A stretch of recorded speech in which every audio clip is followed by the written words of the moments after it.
Earlier today, Donald Trump met with Chuck Schumer and Nancy Pelosi. Obviously, yesterday he addressed the nation. They gave their counterattack, such as it was.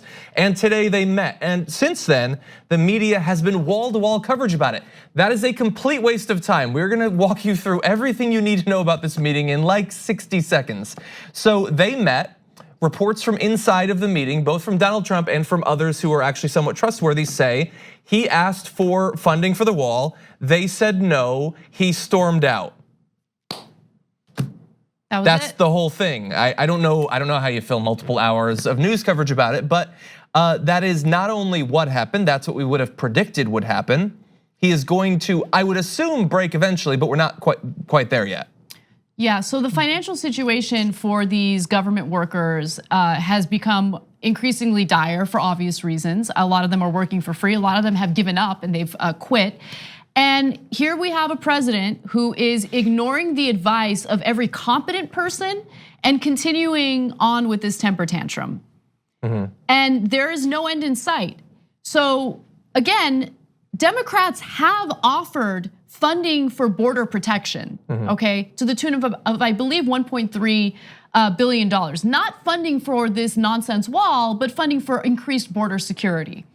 And it's not good enough for him. He demands $5.7 billion for the border wall. So this continues. I mean, right now, this is the second longest government shutdown.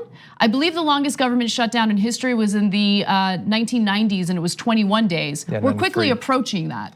Yeah, by this weekend we'll have that. The one thing he has going for him is that if there are any political leaders in this country who would actually buckle and hand over billions of dollars for a wall, I think Chuck and Nancy might potentially be them. I mean, it's like the idea that they're definitely not gonna give him the wall.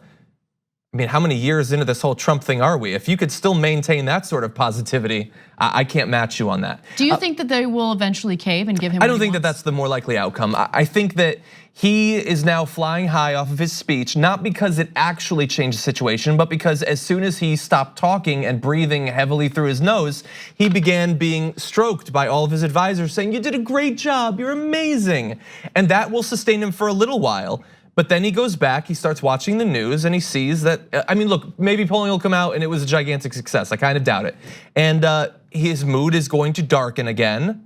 The thing is, in past shutdowns, you had politicians who had a degree of perhaps shame and also empathy for the people. Whether they were Democrats or Republicans, they had some of that.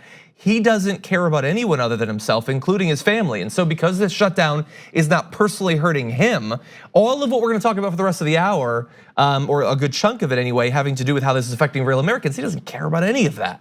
But if this does hurt him more in the polls, if it seems like it's likely that it'll hurt him in his reelection bid, then I think perhaps it's about him again, and so maybe he'll buckle. He'll come up with some argument about how he never actually was asking for a wall, or the Democrats are gonna pay for it. I don't know what it'll be, but maybe that's what'll happen. He does have this incredible ability to completely change his messaging and then claim that he had been saying the same thing all along. So is it possible that he can agree to what the Democrats want, and then later argue that he never really wanted the funding for the wall in the first place? Sure. In fact, I encourage him to go in that direction. That is a good direction to go to, because right now his popularity, his approval rating is being hit by this. The majority of Americans do blame Trump for the government shutdown. They probably blame him for the government shutdown because he was on the record saying, quote, "I would be proud to shut down the government for border security." That is what he said. Yeah, he said, you know, why don't we go to video 4 actually, just in case there's anyone who wasn't around a couple of weeks ago when this process started.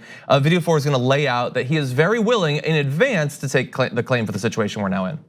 If we don't get what we want, one way or the other, whether it's through you, through a military, through anything you want to call, I will shut down the government. Okay, absolutely. fair enough. And I am proud, and I'll tell you what, I am proud to shut down the government, so I will take the mantle.